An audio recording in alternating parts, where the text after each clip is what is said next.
menggores masa dan menyimpan makna tersirat.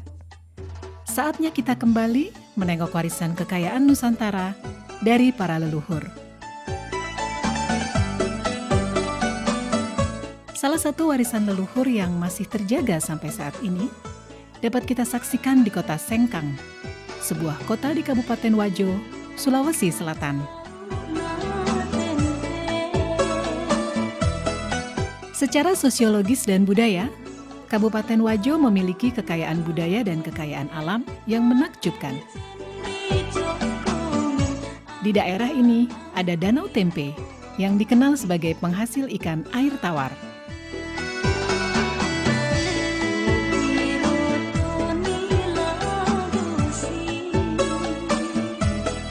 Danau Tempe terbentang laksana cermin raksasa di sisi barat kota Sengkang. Danau ini memiliki pesona alam yang elok dan unik. Perkampungan nelayan tradisional bernuansa Bugis berjajar sepanjang tepian danau. Berjarak 2 km arah timur kota Sengkang, dekat Danau Lampulung, terdapat kampung adat Attakae. Di sana terdapat bangunan duplikat rumah adat Wajo. Salah satu di antaranya, yang terbesar, adalah Seo Raja atau Istana Raja Latenri Bali.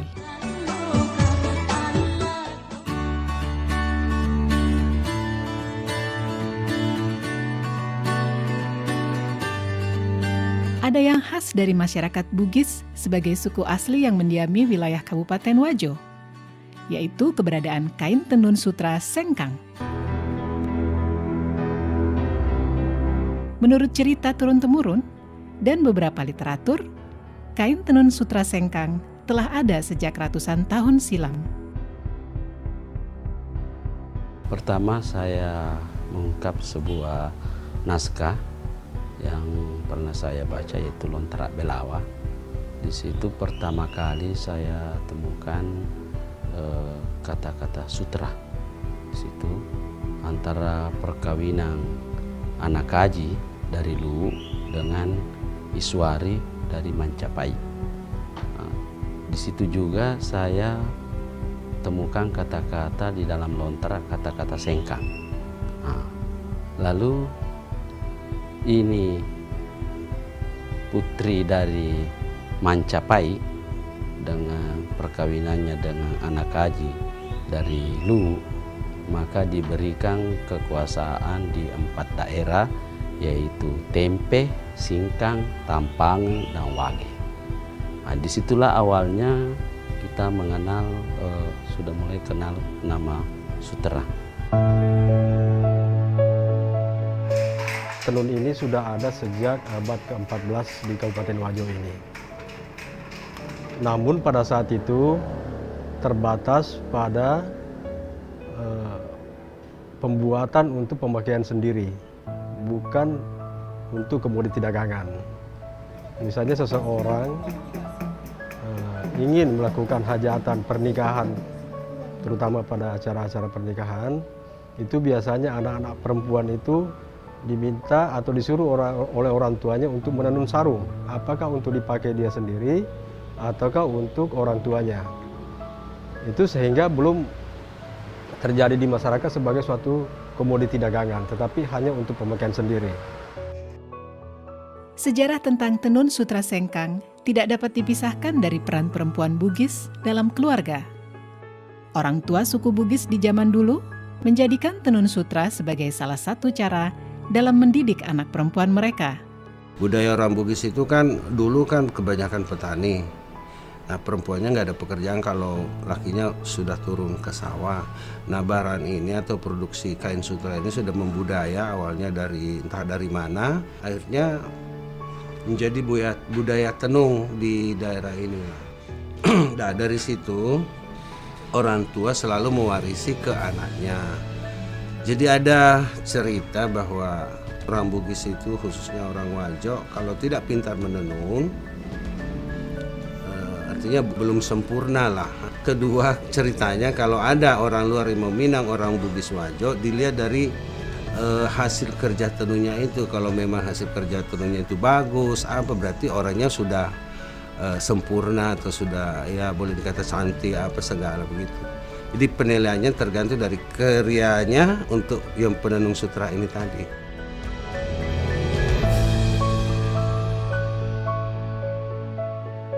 Salah satu cara untuk mendidik anak-anak perempuan zaman dulu agar supaya perempuan-perempuan ini bisa menjaga diri, terhindar daripada hal-hal negatif, sehingga lebih banyak dianjurkan atau disuruh oleh orang tuanya untuk tinggal di rumah untuk menenun.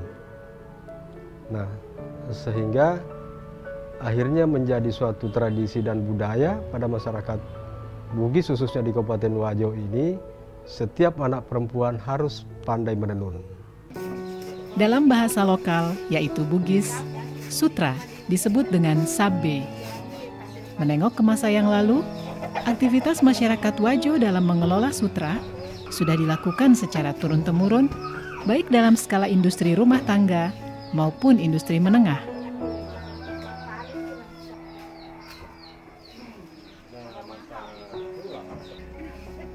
Proses pembuatan kain sutra membutuhkan waktu yang cukup lama dan melibatkan sedikitnya 15 orang dalam satu kali tahapan pembuatan kain.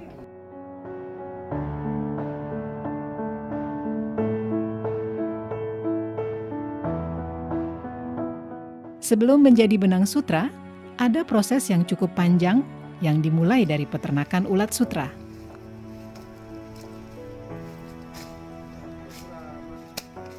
Proses ini mulai dari pemeliharaan ulat sutra, proses menjadi kokon, hingga akhirnya menjadi benang sutra yang siap ditenun menjadi sehelai kain. Kita dapat telur dari Verhutani sesuai dengan pesanan. Contoh ini tempat telurnya dan menetas, misalnya penetasan tanggal 1. Ini menetas baru 3 hari makan, dikasih makan dengan daun murbei. Ada memang khusus daun murbei itu, baru 3 hari makan, baru ada instar pertama, artinya tidur. Instar pertama itu 2 kali 24 jam, ulatnya tidur itu tidak makan. Baru setelah instar pertama, makan lagi selama 2 hari, masuk instar 2. Begitu seterusnya sampai instar 4. Ini sudah masuk instar 5. Artinya ini masuk untuk proses pengokonan. Tinggal 3 hari proses pengokonan. Dia akan membungkus dirinya jadi kepompong. Itu seratnya, dia mengeluarkan air liur dari mulutnya. Itu bikin bundaran untuk membungkus dirinya. Dan bundaran itulah disebut kokon, dan itulah yang menjadi sutra.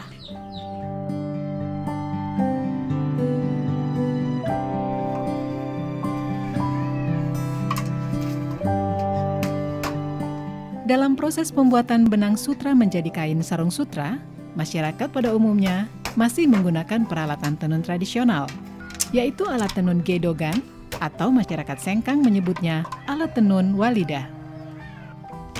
Ini alat tenunan gedogan, satu setnya. Ini pertama alat gulungan benang, baru ini alat penindis untuk menekan benang bawah, baru ini tali untuk alat pembantu untuk benang bawah. Ini sisir, alat untuk mengatur lusi. Ini juga walidah, alat untuk merapatkan benang pakan. Ini teropong, alat untuk memasukkan benang pakan. Dan ini wakangan, alat untuk gulungan kain. Perkembangan teknologi yang datangnya dari tanah Jawa berpengaruh terhadap proses pembuatan tenun sutra di sekitar tahun 1950 dan membuat sebagian proses pembuatan dengan alat tenun gedogan beralih menjadi alat tenun bukan mesin.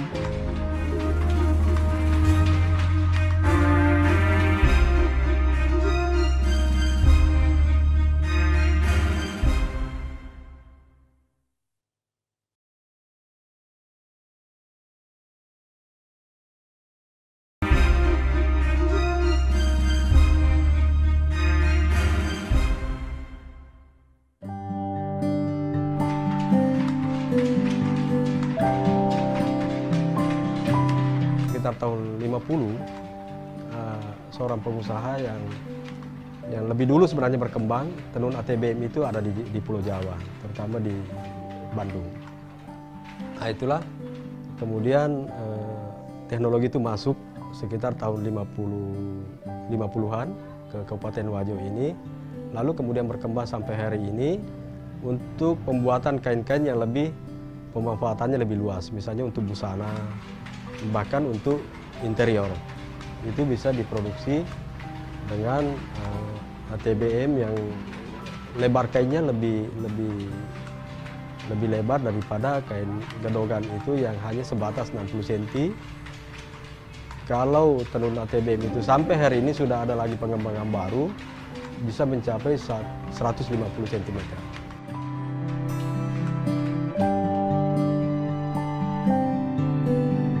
Keberadaan kain tenun sutra sengkang tidak dapat dipisahkan dari kehidupan sehari-hari masyarakat Wajo. Bahkan di tahun 70-an, tenun sutra seolah mempunyai keistimewaan tersendiri saat hari raya tiba. Tidak hanya itu, sutra sengkang mempunyai nilai simbolik yang sangat tinggi dalam menerjemahkan hubungan suami istri dalam kehidupan masyarakat Wajo. Secara tradisi kita lihat orang yang baru kawin itu ya, sebelum duduk di pelaminan maka harus dimasukkan dalam satu sarung yang artinya bahwa dia itu harus rapat ikatannya dan tidak ada yang sudah mengikat dalam rumah tangganya bagaikan orang di dalam sarung, tidak boleh mengungkap rahasia rumah tangganya walaupun kepada siapa karena sudah masuk dalam satu sarung. Lalu sarung itu dijahit dalam artian sebagai simbolik untuk tidak ada lagi yang akan membicarakan rahasia, kelemahan dan kelebihan di dalam rumah tangganya. Tahun 70-an saya masih dengar semua orang kalau lebaran pasti pakai sarung sutra. Kalau hari lebaran itu bunyinya sarung sutra, kalau di masjid orang berdiri untuk salat semua pasti terbunyi kedengaran sebagai kain sutra, dan saat itu juga orang pada pakai sutra sebagai pakaian salat Idul Fitri. Lalu yang kedua yang saya lihat, orang Wajo itu biar sebagai ibu rumah tangga dia memenuhi kebutuhan suaminya, memasak, memelihara anak, juga dia masih melakukan aktivitas itu dan tidak ada yang terabaikan, semua jadi. Kain tenun sutra sengkang mempunyai ciri khas yang membedakannya dengan tenun sutra dari daerah lain, yaitu warna yang terang dan mencolok. Warna kain tenun ini pun menjadi makna tertentu dan penanda tersendiri dalam kehidupan masyarakat Wajo. Kalau berbicara masalah warna, memang ada peruntukan tertentu bagi pemakaian warna itu. Misalnya saja seorang gadis itu biasanya memakai sarung baloreni, kotak-kotak kecil dan halus, dan terdiri dari warna tua muda. Pada umumnya memakai warna pink terang dengan pink muda, ataukah hijau daun dengan hijau muda, dan seterusnya. Berbeda kalau perempuan itu sudah berkeluarga, itu juga memiliki ciri warna tertentu, ataupun laki-laki yang masih lajang belum menikah. Nah, sehingga pemanfaatan sarung itu pada zaman-zaman yang lampau, pada umumnya keluarga-keluarga jika menghadiri undangan membawa serta keluarga-keluarganya. Jika suatu keluarga memiliki anak laki-laki, itu dibawa serta dalam suatu acara pesta pernikahan, dan dipakaikanlah sarung yang menandakan bahwa si anak ini masih bujang. Di keluarga lainnya juga mungkin membawa anak gadisnya yang juga memakai sarung yang menandakan bahwa dia masih masih gadis. Ya, sehingga kadang-kadang terjadi perjodohan setelah acara itu, karena pada saat berkumpul orang-orang sudah bisa melihat, oh si keluarga ini ada memiliki anak laki-laki yang masih bujang, keluarga ini masih memiliki anak yang masih gadis. Jadi ada warna khusus untuk kalangan bangsawan, warna hijau karatong, kalau di sini kan hijau datu, itu dikhususkan untuk kalangan bangsawan. Ada warna kuning, ada warna merah, ada warna ungu. Itu ada tempat-tempatnya bahwa kalau warna ini kalangan ini yang bisa, umur sekian yang bisa pakai. Itu dulu, tapi sebagian sekarang masih daerah di Tanah Bugis ini masih pertahankan itu. Sebagian juga tidak pertahankan lagi. Selain warna, motif khas kain tenun sutra sengkang juga menjadi ciri khas yang telah ada sejak ratusan tahun silam. Meski seiring berjalannya waktu, motif-motif ini mengalami modifikasi. Sebenarnya motif-motif yang tercipta itu tidak terlepas daripada karakter orang Bugis Wajo itu yang berada dalam pemerintahan yang demokratis, walaupun pemerintahan itu kerajaan. Itu yang tercipta di masyarakat karena begitu leluasanya, begitu bebasnya orang mencipta, sehingga tidak ada batasan bagi mereka seniman-seniman perajin tenun ini untuk mendapatkan inspirasi yang lebih luas lagi, yang kemudian diimplementasikan ataukah dibuat dalam bentuk motif pada tenunan itu. Yang mencirikan kekhasan daripada lipas sabbe atau sarung sutra sengkang itu terletak pada tumpalnya. Tumpal itu biasanya berbentuk garis-garis vertikal ataupun berbentuk motif kembang, tetapi pada umumnya dan harus dalam hitungan ganjil. Misalnya kalau dia garis vertikal, hitungannya pasti selalu ganjil, dan di tengah-tengahnya ada garis yang lebih tebal yang disebut datu. Dalam bahasa Bugis, tumpal itu disebut kafala lipa. Jadi kalau sarung Bugis itu mutlak harus ada kafala. Di dalam kafala itu atau tumpal itu ada satu garis tebal yang disebut datu. Itu tidak boleh sama ukurannya dengan garis-garis yang ada di sampingnya. Begitupun sekalipun itu misalnya dalam bentuk kembang tumpalnya itu, misalnya modifikasi motif kotak, katakanlah ini balok tengah, kemudian tumpalnya berbentuk kembang-kembang kecil. Hitungannya selalu ganjil, 1, 2, dan 3.